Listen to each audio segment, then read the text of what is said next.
The broadcast is now starting. All attendees are in listen-only mode. All right, good afternoon, everybody. We are just a couple minutes late today, so we apologize for that. And we are excited to be at the University of Memphis this afternoon with a couple of students who are actually here in person with us. We have Lakeisha and Shawnee from UT Martin and their advisors. And then I know we've got a couple folks. We have Victoria from UT Knoxville and Ashley from Tennessee Tech who are on the line with us. So welcome to our second webinar. Lisa Schrader, who is the Director of Health Promotions at MTSU, is here with us today to talk about alcohol. You should be able to see her presentation pulled up. Let me make sure we are recording. Yes. All right. So we are recording for the rest of our folks. I do have two announcements to make.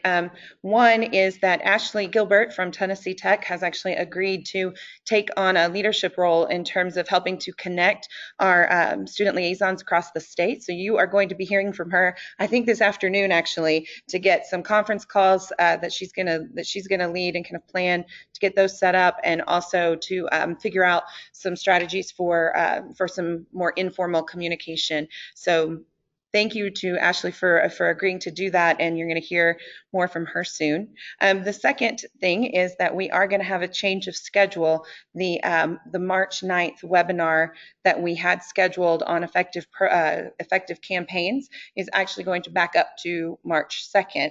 So on March 2nd, you will have two webinars in the same day. The first one, so that it'll be rescheduled until I believe we said 12. It's 12 to 1. I'll send out a reminder, but it's going to be rescheduled for right before the other one. So that one will happen, and then the 2 o'clock bystander intervention webinar will happen on March the 2nd. So those are just a couple of updates, and with that, I'm going to turn it over to Lisa. Thanks, Casey, and hello to everybody that's listening in, and to those of you that are here in the room with me. I will take ownership for the fact that we are running a couple of minutes late because I was talking, running my mouth, and completely lost track of time. So thank you for your patience, those of you that are calling in. I will say, just as a disclaimer, this is the first time that I have done a webinar where I also have audiences here in the room with me, so it's kind of exciting. And to Ashley and Victoria, I've asked those that are here with me today to be sure they give me good facial cues for when I need to talk more or when I need to stop talking, that they absolutely have the concept down. So as Casey said, I work at MTSU as the Director of Health Promotion. Even though they're not listening in live, I want to give a shout out to the students that are going to be working with me at MTSU, Elman, Walla, and Madison. And while I'm in Memphis today, I am looking forward to being back on campus next week and being able potentially to participate live with them from campus in our future polls or future webinars. So as we get started today, the material that I've prepared for this afternoon, Alcohol 101, is going to cover a lot of information about what we know about alcohol, its effects on the body, the percentage of students who use it or don't, and then just kind of have some special focus here and there on binge drinking and on impaired driving specifically, since that's what our grant is about. Because I knew there would be people here in-house with me and also listening in, I have a couple of slides throughout the presentation where I'll be asking people to participate through text polling, just as a way to try to make it a little bit easier, since I have some here with me and some not, than trying to manage chat boxes and people raising hands. Although having said that, to Ashley and Victoria, if you have a question or comment, you all help me watch for the chat box function to pop up if you want to clarify anything or to share any insights on your part. And then for those of you here in the room, raise your hand, flag me down, and we'll make sure we address those too. So to start off just with an icebreaker, because I think those are kind of fun to do, and to make sure we're comfortable with the text polling technology, maybe. There we go. I thought I would start with a simple question about your favorite mixed drink. So since we're discussing alcohol today, I've listed a few options for what mixed drinks perhaps might be your favorite, or maybe you are a purist and you don't want your drinks to touch. So to send in your response, you'll notice each of our answer options have a 6-digit code next to them. So using your cell phone, as long as texting is a part of your plan, this doesn't cost you anything. For the body of your message, use those 6-digit codes to send in your answer and send the message to the number 37607. So if, for example, a mimosa is your mixed drink of choice, then your message would just say 224958.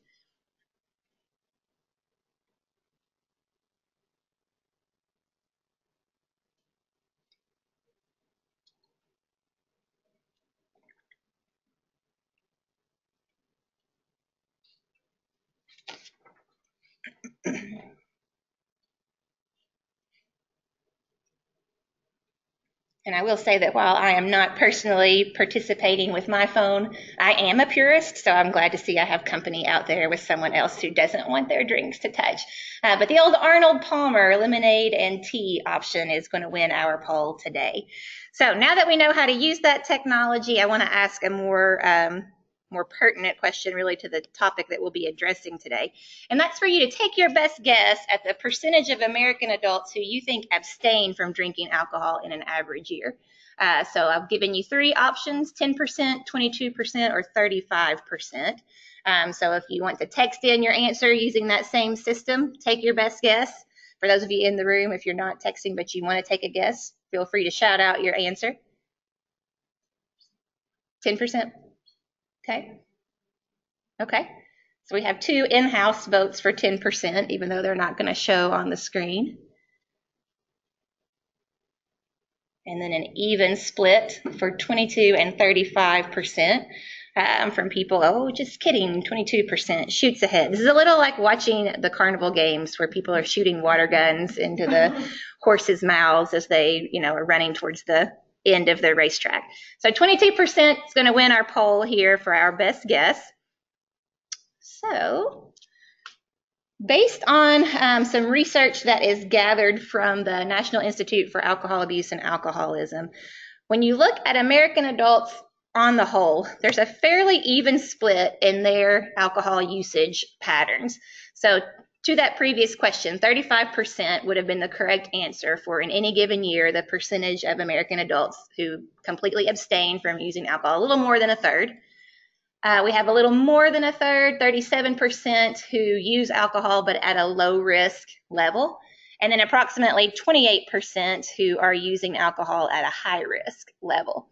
Now, the next image that I'll show you, for those of you that are here in the room, so I can bump that control panel out of the way. The next chart that I want to show you. You do have a question now. Oh, thank you. Somebody is pointing out that I have a question. Oh, and it was Victoria voting for mimosa, but her phone is dead. That is quite okay, Victoria.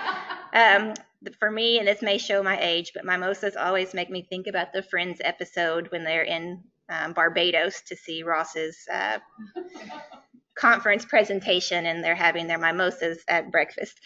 So anyway, feel free to continue sending in your answers that way, even though your phone is dead. So the next chart that I want to show you is this same breakdown for alcohol use, but looking specifically at American college students. And so the data that I'll show here comes from the core survey, which those of you who have been here for the THSO meeting have heard referenced. For those of you that are listening in and weren't here, that may or may not be a new tool for you, but the core survey measures drug and alcohol usage by college students specifically. Before I show you the results, what's your prediction? How do you think it will look compared to the overall adult pie chart? And so you feel free again to send in your answers through the text box, or those of you in the room, what would be your guess?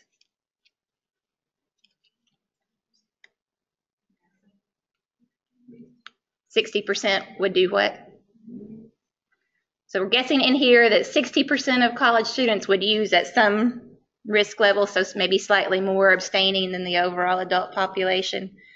I'll give it just a second to see if anybody else texts in before I show you or uses the chat box to talk. This data will be from 2013, but from that core national cohort, this is what their results look like. Maybe. There we go. So looking specifically at college students nationally, the biggest difference when you compare student usage to overall adult usage is in the low risk and abstention category. So the percentage, or high risk and abstention categories, excuse me, the percentage of college adults and overall adults who use at a low risk level is almost identical. But there are fewer college students who report abstaining in a given year and considerably more college students who are using at an at-risk level. Now, those of you here from UT Martin, your campus individual statistics may look a lot different from that. Tennessee, as a state, has a lower alcohol use than the national averages do.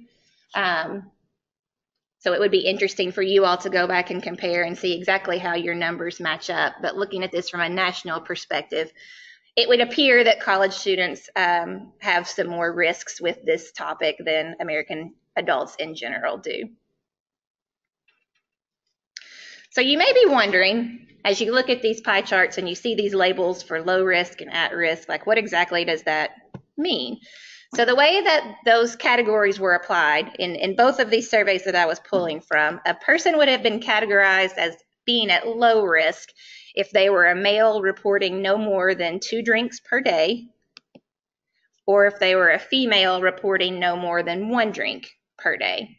So either of those answers, depending on the gender binary that the respondent selected, would have put them in that low risk category. On the other hand, they would have been labeled at risk or high risk as a male if they were reporting more than 14 drinks per week, or if at any point they reported 5 or more drinks per single occasion.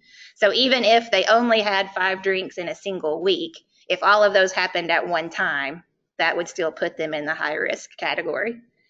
And then for the females, if they reported more than 7 drinks per week, or 4 or more drinks in any single occasion, that put them in the high risk category. And I do want to make a point, you all, I'm sure you know this anyway, but I do, for the sake of nothing else of the recording, want to make a point that just because someone is in the low risk category, that doesn't mean no risk. There would be certain people that should not use alcohol at all. And even if they were using these parameters of having, being a male and having no more drinks or no more than 2 drinks per day, if there were co-occurring medical conditions or use of medications that could have impact on that alcohol consumption or vice versa, that would still put them at a high risk category. If it was a female who perhaps was pregnant, she shouldn't be having the drink a day.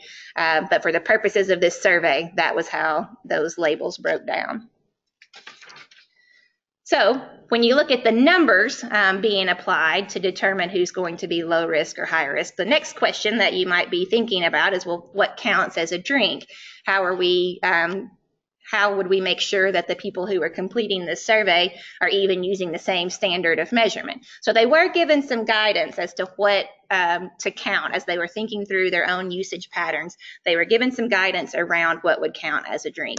From a technical standpoint, a standard drink of alcohol is any amount of liquid that contains within it 0.6 fluid ounces of alcohol. So we talked about mixed drinks as our icebreaker. Obviously, other things can be in your cup besides just alcohol. But if the contents of your cup have 0.6 fluid ounces of alcohol in it, that counts as one standard drink. Now, the total contents of your drink can then vary in terms of how that translates to a standard ounce size of a beverage serving. So depending on whether you're drinking beer, wine, or liquor, the total ounces of your beverage to count as a standard drink would be a little bit different.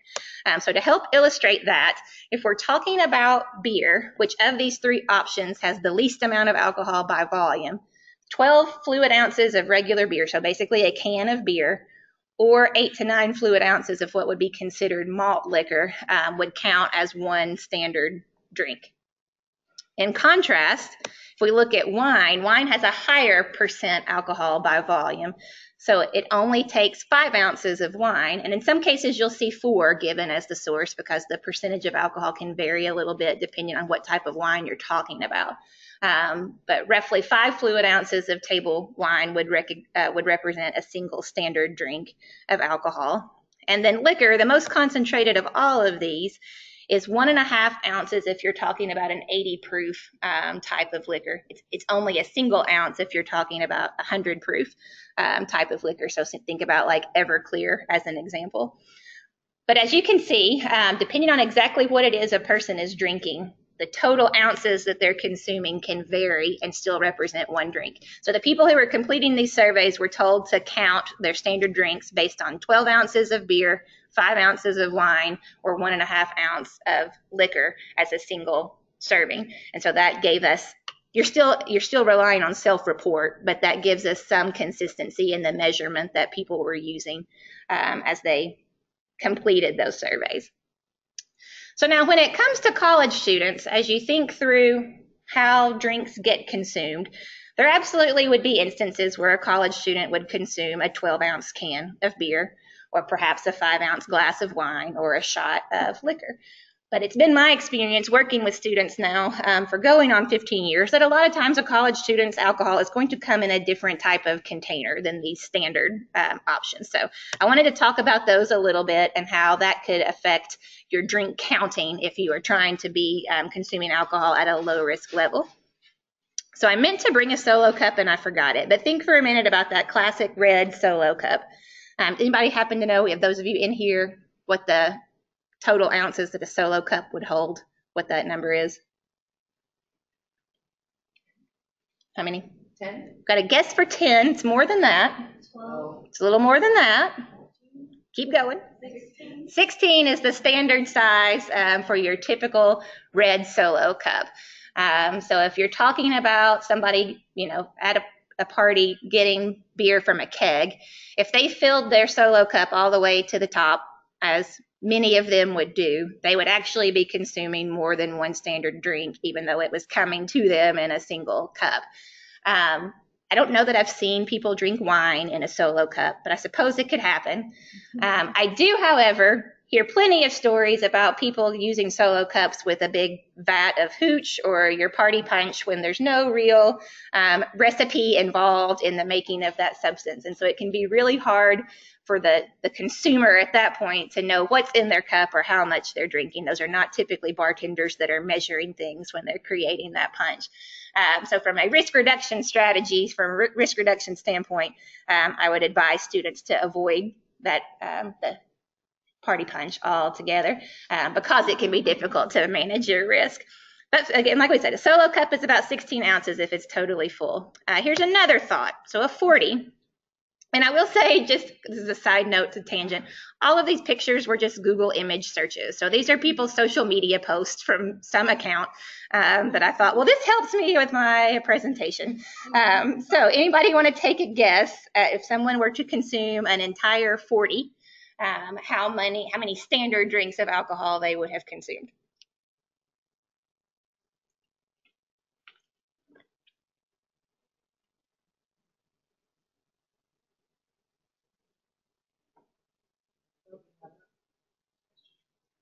Thank you. 3 is a good guess from Victoria, but it's a little bit low. 6 is another good guess. That one is a little bit high. So a 40 is typically referencing 40 ounces of a malt liquor or a malt form of beer. So if you do your math on that, that would represent about 4.5 standard drinks.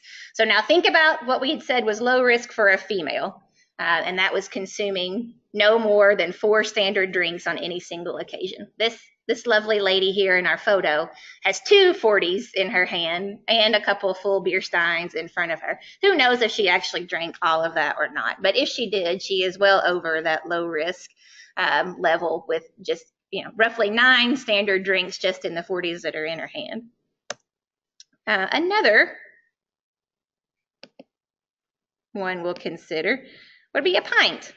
So here's this gentleman. Looks like he may be at Bonnaroo or some environment like that. He's got his pint of whiskey. Anybody want to take a guess at how many standard drinks that would be?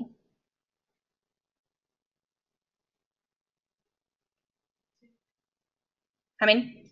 2? Go a little higher than that. Keep going. A little bit more. 8.5 is where this one is going to land. So a pint is about 375 milliliters of liquor, and that translates to about 8.5 standard drinks. So this gentleman would be over his limit by far if he consumed all of that. And then one more, a 5th. Anybody want to take a guess if someone had a 5th of vodka? How many standard drinks she has consumed?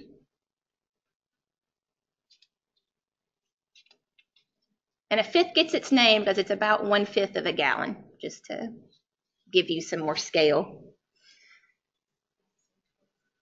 12 is a good guess. Keep going. Oh, you're getting really close now. She said 15. This one is 17.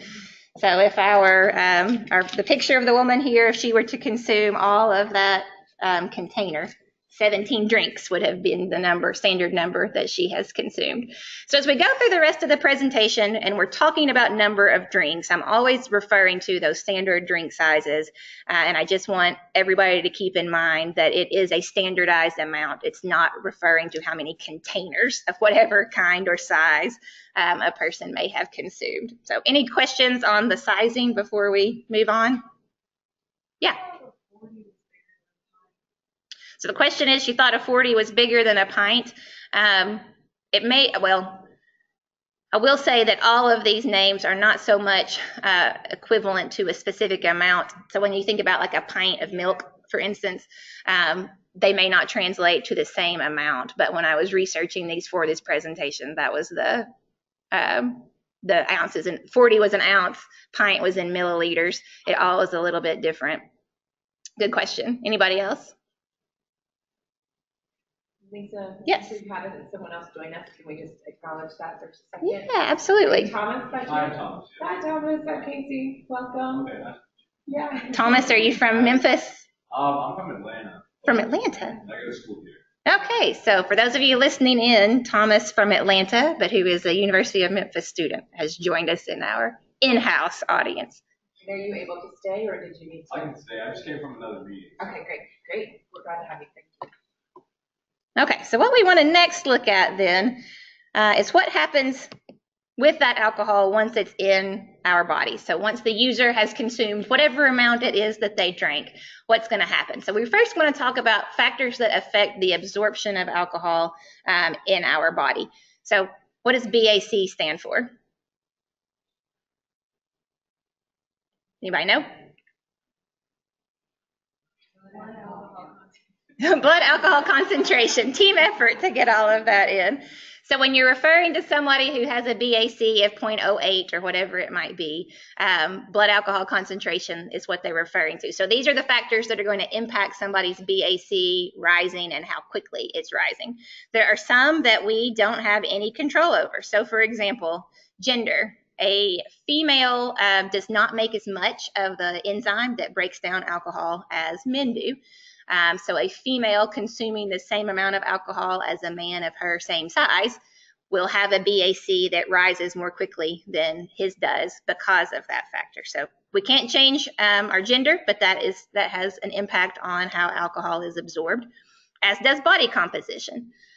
This also works against women in the sense that lean tissue, so muscle tissue and water, can absorb alcohol, whereas body fat does not. So for a person with a higher body fat composition, more of that alcohol is going to stay in that person's bloodstream rather than be absorbed by other tissues in their body. So women tend to have more body fat than men of the same size otherwise. And so that's why I say this is another factor that works against women and makes their BAC rise faster and higher than men. And hormones. This is a case, again, working against women where estrogen can increase the intoxicating effects of alcohol. So women naturally have more estrogen than men do. Their BAC will rise faster than a man's if all other things are equal. There are some things, though, still affecting absorption, but that we do have control over. One of those is what you're drinking. So is it beer? Is it wine? Is it liquor? Because depending on the alcohol concentration of the beverage, that will cause your BAC to rise faster or more slowly. Is there caffeine present? Caffeine can make you be a more awake drunk. So you may consume more than you would without that caffeine when you would, the sleepiness would eventually take over. How fast are you drinking? Are you pacing yourself? Are you substituting or alternating with water in between, or are you just drinking shot after shot after shot? The faster you drink, the more quickly your BAC will rise because your body won't be able to keep up with the metabolism of it. Is the drink bubbly or not? So drinks that are carbonated will cause your BAC to rise faster. They will speed up the absorption of the alcohol. Incidentally, I was giving a version of this presentation to one of the classes at MTSU, and the teacher volunteered when I got to this point that she had always mixed her alcohol with carbonated beverages because she thought that was like watering down her drink. So she was using it as a risk management strategy, and while it might have affected or limited the overall alcohol she consumed, it was making her absorb whatever alcohol she was consuming faster, and consequently may have been working against her in that effort. So it's not a harm reduction strategy to do a carbonated mixed drink. And then food and stomach. So eating before you are drinking and eating while you are drinking will slow the rate at which alcohol is absorbed in your bloodstream. But once it is in there, regardless of how long it took, once that alcohol is in your bloodstream, the factors that affect oxidation are incredibly standardized. Who can give me an example of kind of a sobriety trick that you all have heard of? What's something that is sometimes said that can make you sober up faster? Having a cold bath? Is that what, did I hear that? Yeah, cold bath or shower. That is a very common thought, but it's not based in fact at all. Yeah. Anybody else hear of one?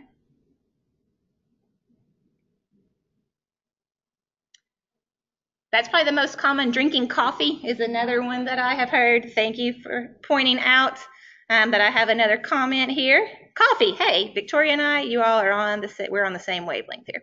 But in reality, only time will ultimately lead to sobriety. And as I said, it's a very standardized process. So the rate at which, where'd my little thing go? The rate at which the liver is able to metabolize alcohol takes place at a rate of about 0.016% of BAC per hour. So that's roughly 1 drink per hour, regardless of your gender, regardless of your tolerance or experience with drinking alcohol, regardless of what you have eaten. It ultimately is going to come down to a mathematical equation involving total BAC and time. So what that translates to in real time, and I want to give credit to Dr. Jason Kilmer for this slide, because this is straight from a workshop that he did for THSO a few years ago. But what that means, if you put this in real time, is that if you stop drinking alcohol at 3 a.m. and your BAC is 0.08, so you're right at the point of legal intoxication in this example, your liver starts working, so 0.016% goes away each hour. So at 3 a.m., you're at 0.08. At 4 a.m., you're at 0.064, 5 a.m., 0.048, etc. It is 8 a.m. before you could blow into a breathalyzer and come out with a 0 BAC at that point. But like I said, that 0.08 is right at the point of legal intoxication. So let's look at a kind of more extreme example. We're still stopping at 3 a.m., but now our user's BAC is twice the legal limit. So now they're at 0.16% BAC. That 0.016 equation still applies. So now we've got 8 a.m. at 3 a.m. at 0.16, 4 a.m. at 0.144, etc. Now it's going to be 1 o'clock the next afternoon before a person would take a breathalyzer test and not have any presence of alcohol in their system.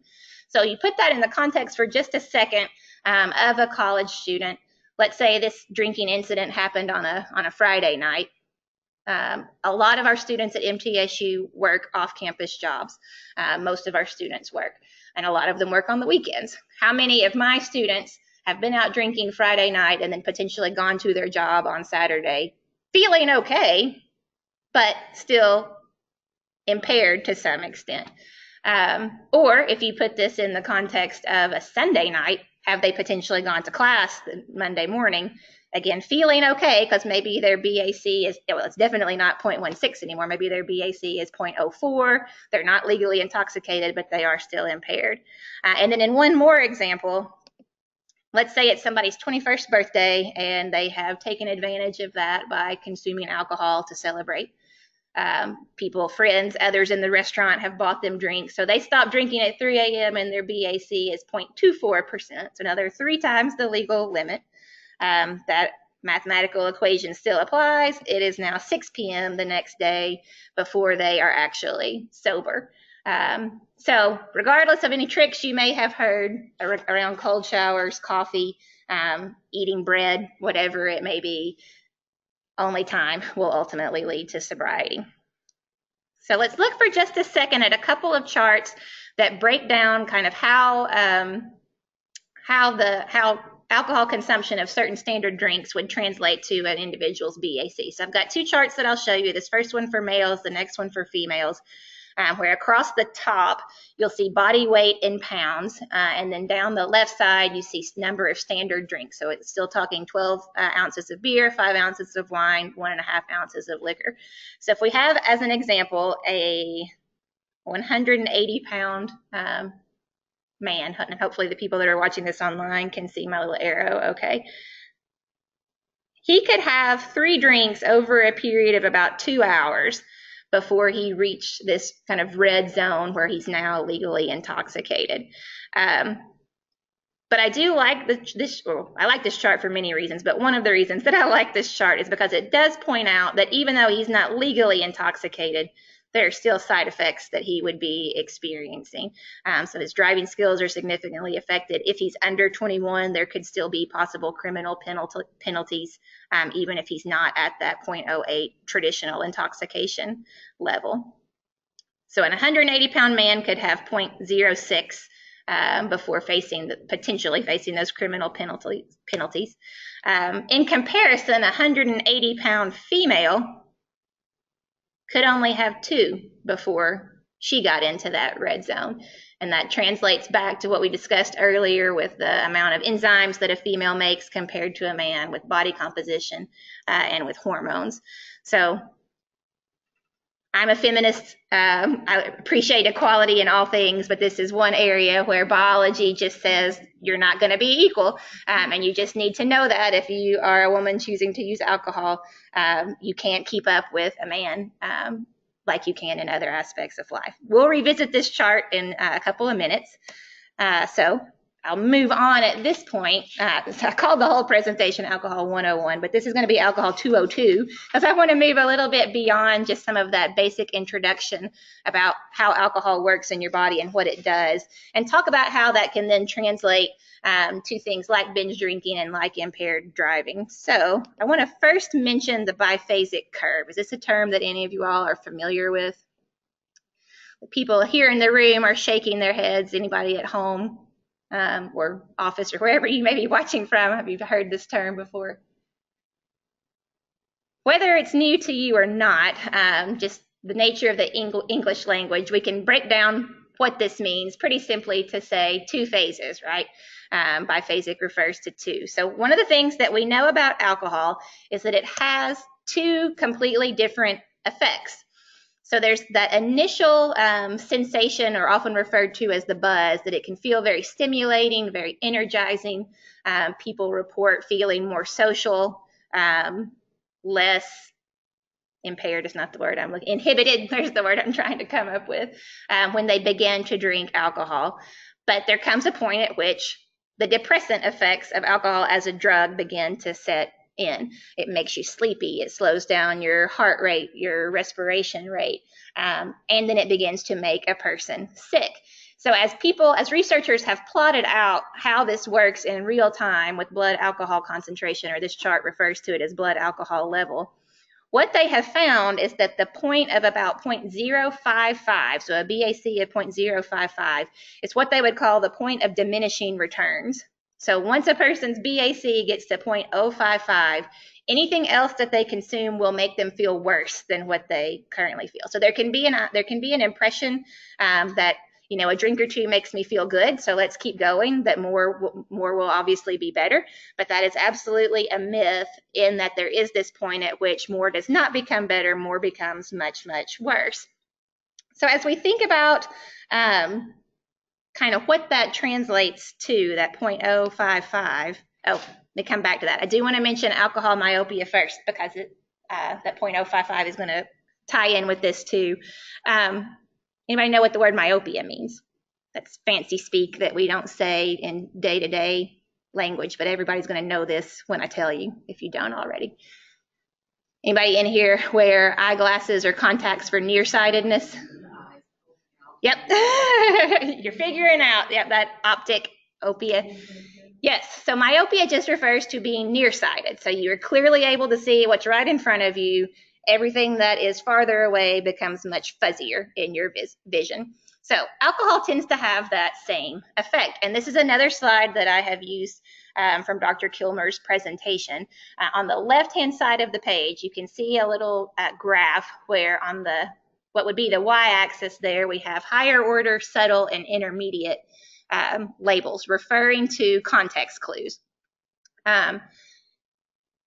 When someone is completely sober, as they're processing the stimuli that is around them, they pick up on things like room temperature, color, scent, sounds, things that are happening right around them. But they're also able to pick up on more subtle and higher order things. So nonverbal communication, for example, external environment beyond what's immediately in their surroundings. As a person begins to consume alcohol, as their BAC rises, their ability for their brain to process those more subtle and external cues becomes more and more limited. So the person begins to get tunnel vision and is now only able to focus on what is right in front of them. So let's put that in the context of impaired driving for a second as we're talking about this. It's a fairly accepted statement or belief that drunk driving is bad. It's been a long time, if ever, that I have heard anybody argue about that. People know that. But as a person begins to consume alcohol, even if this person 100 times out of 100 would say that drunk driving is bad, as they begin to continue consuming alcohol and their ability to process subtle and higher order things becomes less effective, all they focus on is the fact that they want to get home.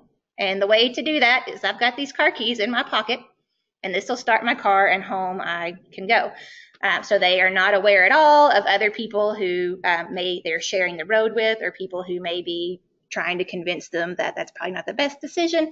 Maybe they're also not aware of the police officer that's parked right outside the party waiting to see who starts their car when they head out. So that would be a decision that that person would not make in any other state except when they are intoxicated.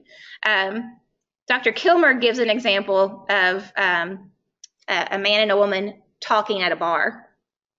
And under normal circumstances, that's a conversation that could be had where, again, verbal and nonverbal cues could easily be read. But as drinks are being consumed, in the example that he uses, it's the man that is drinking more than the female.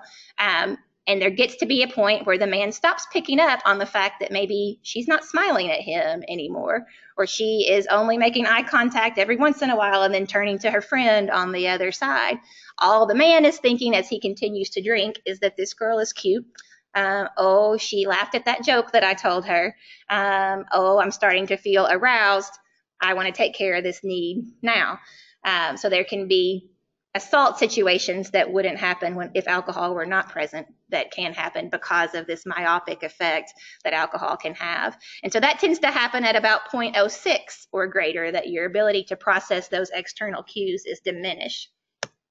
So if 0.055 is our happy place in terms of where you get the most kind of bang for your buck for the good things that people like from alcohol, without the side effects, without that myopia effect, and without the sickness and depressant effects of alcohol, let's look at this chart again and kind of figure out what that could mean. So we used a 180-pound person as our example earlier. So in the case of a 180-pound man, if he drank 2 drinks, he has not crossed that 0.055 threshold.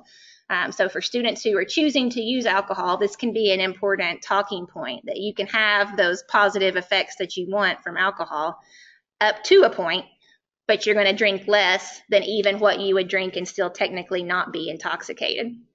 So in the case of our 180-pound man, he would be stopping at 2 drinks. And then for our 180-pound female, she could also stop at 2, but absolutely, like, she would need to be confident that the 2 standard drinks she had were in fact standard sizes. There's not any wiggle room there for her. Any questions on those?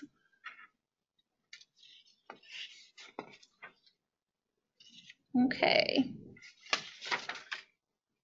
While we're in kind of this higher order stuff, I also wanted to take a minute to talk about tolerance, because this is a question that I get a lot from my students at middle when I'm discussing this topic with them. So after saying all of that about gender differences and how women just can't keep up, sometimes people will challenge that and ask about tolerance and whether or not that plays a role in BAC. So what I want to make sure that everybody understands is that tolerance is about how you feel the effects of alcohol, but it actually has nothing to do with a person's actual blood alcohol concentration. So those are two totally different things. If you've got two people of the same gender, height, and weight that are at the same BAC, one of them may be stumbling around visibly drunk with little tolerance. Someone else may look completely functional because of their tolerance, but the BAC would still be 0.1 or whatever it was. There's not a change in their BAC because of their tolerance.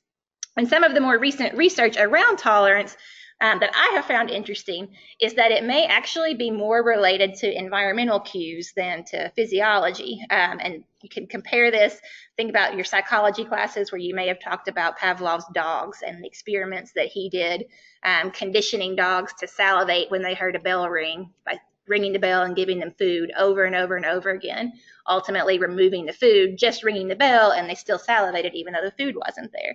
So in the context of a college student, let's say they're a senior in high school, and perhaps in kind of a typical weekend for them, there was one specific classmate who had the field party, and so everybody went to that particular person's farm where there was a bonfire, and in addition to having alcohol on hand, there was a particular playlist, or they made s'mores, or whatever it was.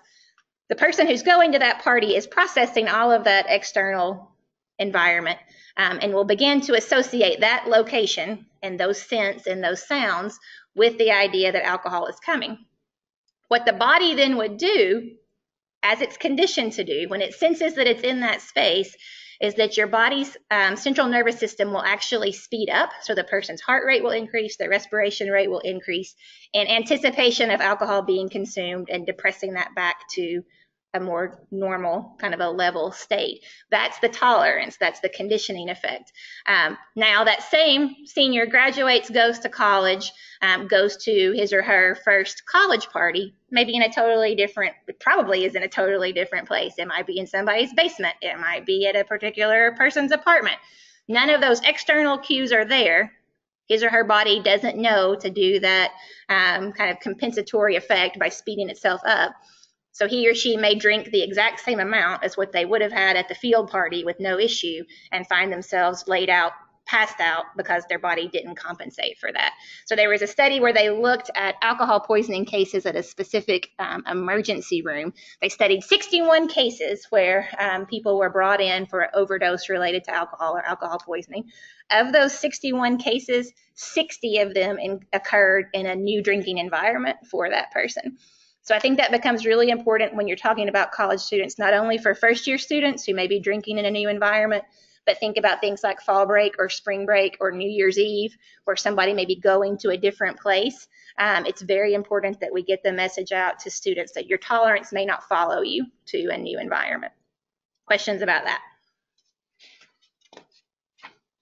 All right, so for the final few minutes, I now want to talk about kind of how to do some self-application and risk reduction around alcohol.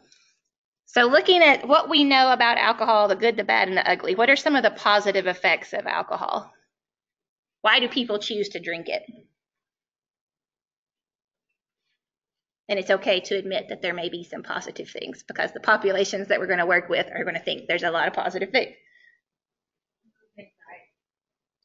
What was that? Removes anxiety. Removes anxiety. Yeah, that's a very common reason that people enjoy drinking alcohol. Any others? Lessens your inhibition, so it's a social lubricant. Lessens your inhibition, so it's a social lubricant.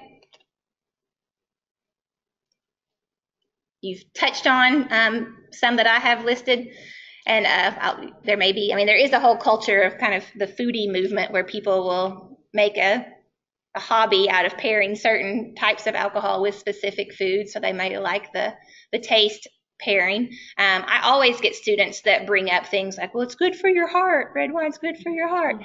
And there's some truth in that. So there can be some health benefits that come with it as well. But certainly there are some not so good things, some bad things about alcohol that we have to balance. I've listed here some stuff that we haven't necessarily talked about, but from a nutrition standpoint, we've heard of the beer belly. Alcohol is a pretty calorically dense substance. So there are more calories per gram in alcohol than there are in protein or carbohydrate. And because it can lower your inhibitions, it's easy to overindulge. So people can gain weight from drinking alcohol, and it can lead to dehydration. It's causing you to have to urinate more frequently. And then there's the flat out ugly, where we know that almost a third of our college students nationally already meet the criteria for alcohol dependence. Casey and I were at a conference a few weeks ago where one of the speakers talked about how, for some reason, behaviors that would otherwise be complete red flags in the general population sometimes get overlooked with alcohol or with college students because there's a mindset that that's just what you do in college. So we may not see those red flags or process them in the same way, but many of our students are already in an alcohol-dependent state. There's close to 100,000 victims of alcohol-related sexual assaults every year.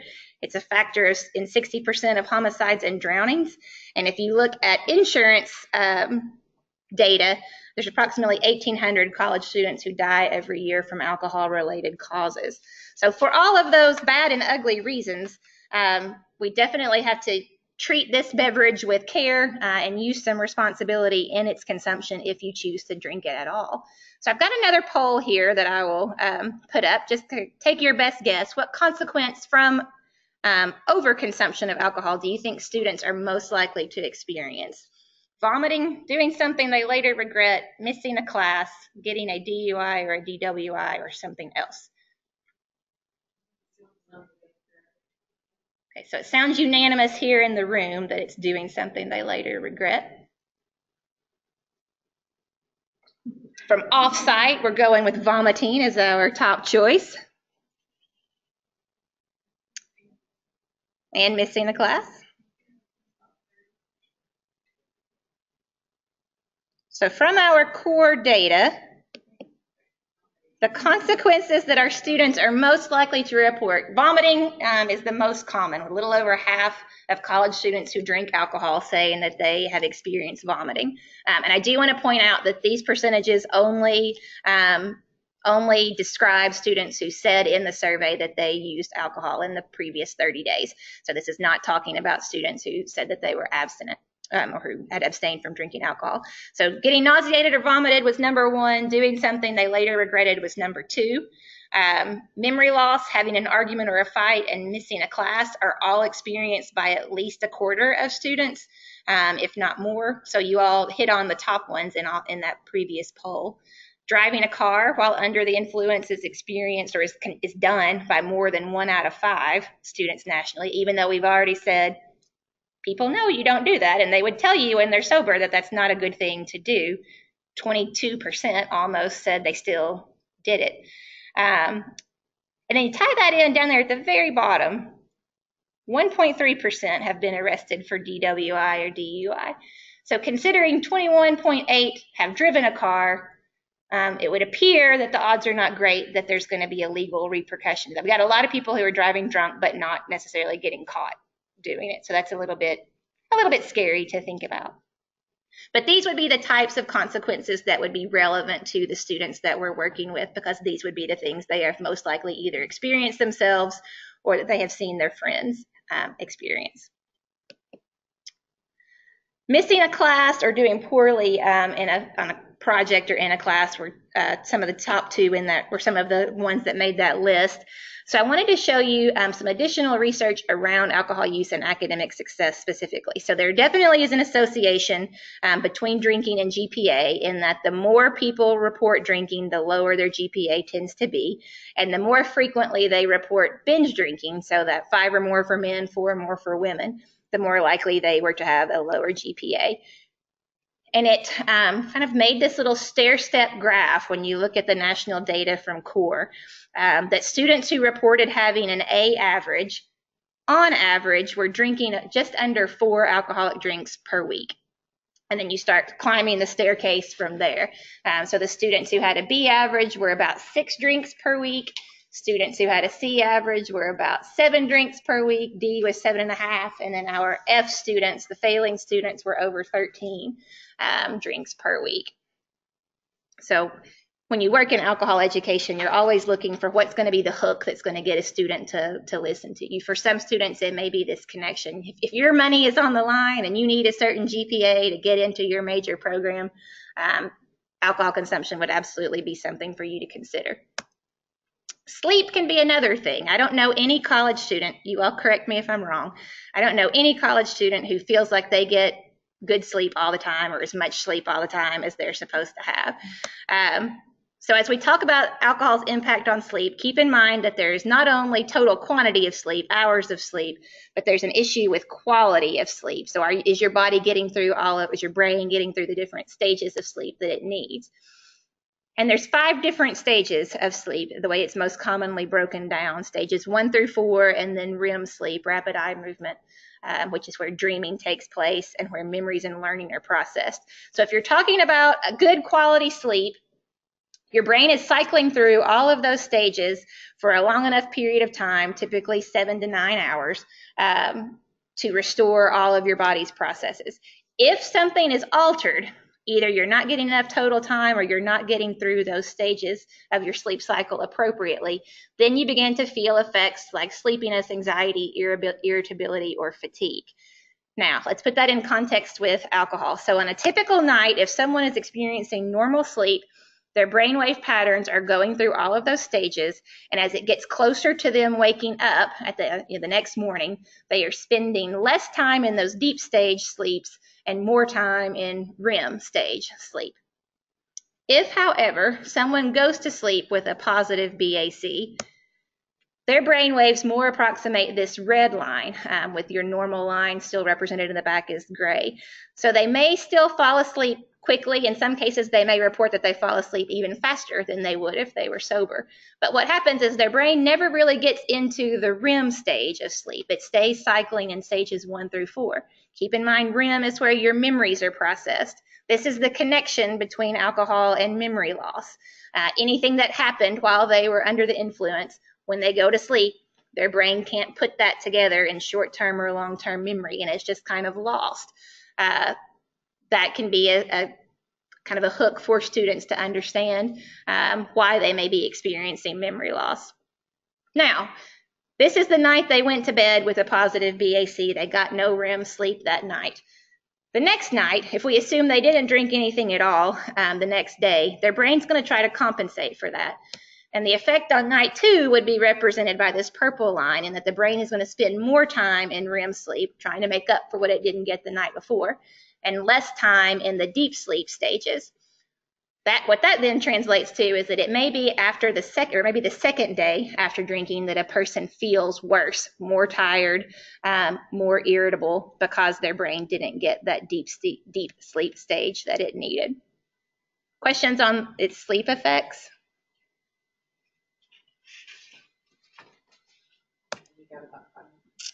All right, so as we wrap up in the last 5 minutes, what strategies would you all suggest to friends who wanted to reduce their risk from drinking? So this type of poll is a little bit different. It's a free text. So for those of you participating at home, if you put in the body of your message 225-476, you can then type in anything you want and send it to 37607, and it should show up. To those of you here in the room, what would be some suggestions you would make?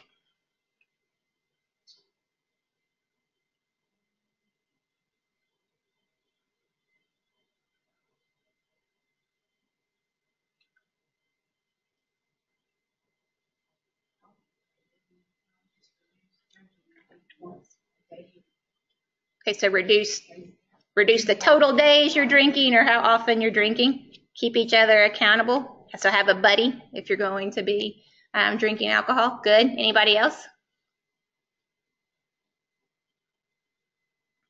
Both of those things make my list. So some of the things I would suggest, set your limits and keep track. So knowing ahead of time, if you're going to a party, I'm only going to have X number of drinks. So as a female, that number should be less than 4. As a male, that number should be less than 5. And then have a way to keep track. Maybe it's your accountability partner. Maybe it's that you put a certain number of coins in your pocket and you take them out as you use them. Some way to track how many you have consumed. Pace yourself. As we have said, the liver only operates at a certain rate, so limit or pace yourself to 1 drink per hour, and you will allow your liver to keep up with what you're consuming. Include food before and while you're drinking. Alternate with other beverages that are not carbonated and not alcoholic. So it could be water, it could be Gatorade, it could be juice, but try to avoid the soft drinks or the energy drinks. Avoid drinking games. That can be tough for a college student if they're used to the drinking game environment. But for sure, drinking games are a recipe to drink too much too fast. So if avoiding those fits in a person's lifestyle, that's a good risk reduction strategy. Always use a designated driver. And then one other polling question, what signs and symptoms could you observe that might indicate a friend was experiencing alcohol poisoning? So maybe your friend didn't follow any of those risk reduction suggestions. What symptoms might you see? Slurred speech, yep. Anybody else?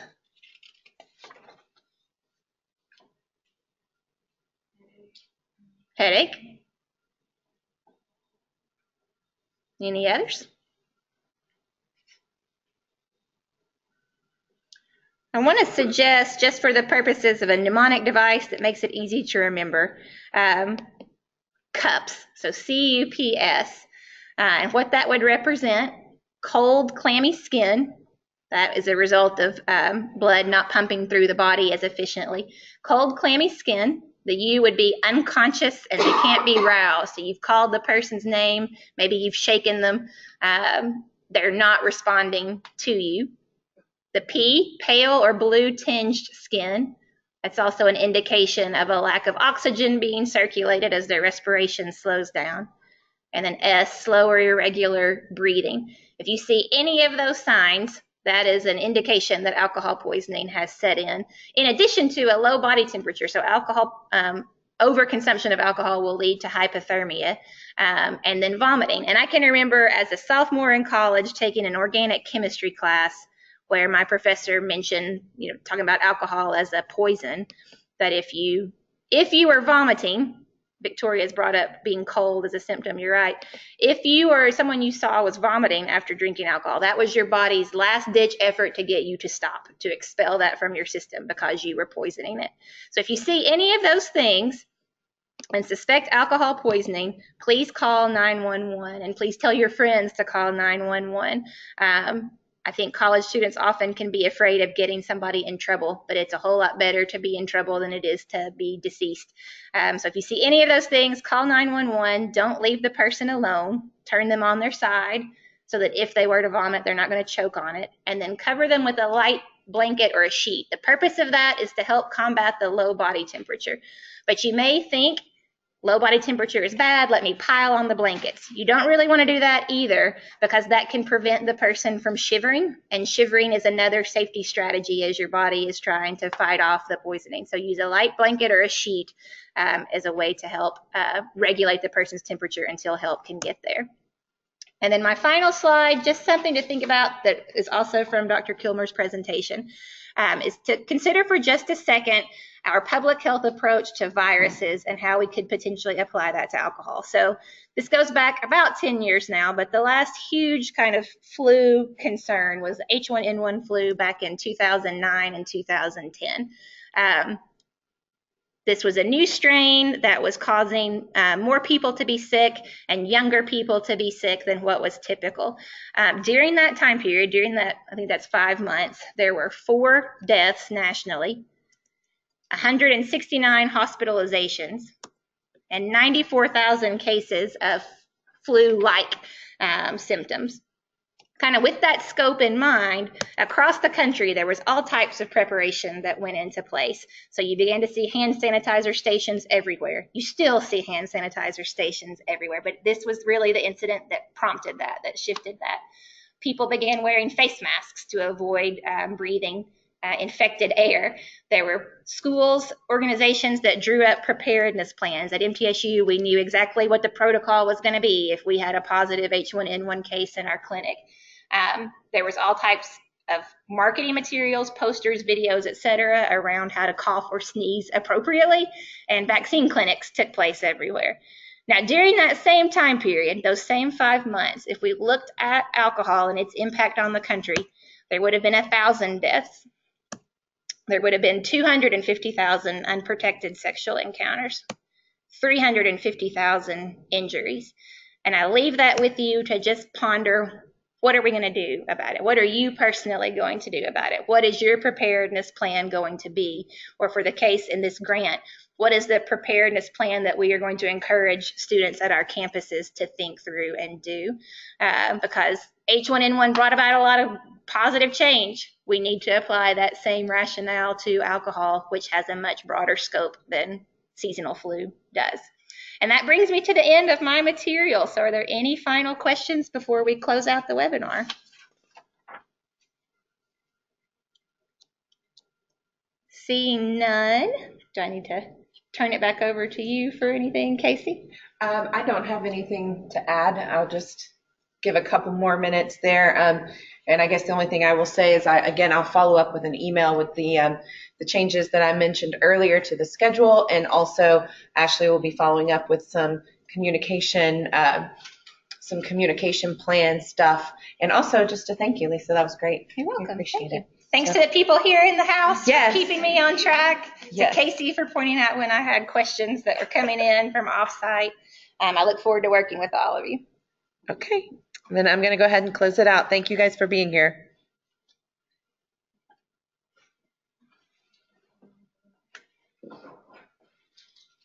I always want to give it a minute because there's a lag for questions. Gotcha.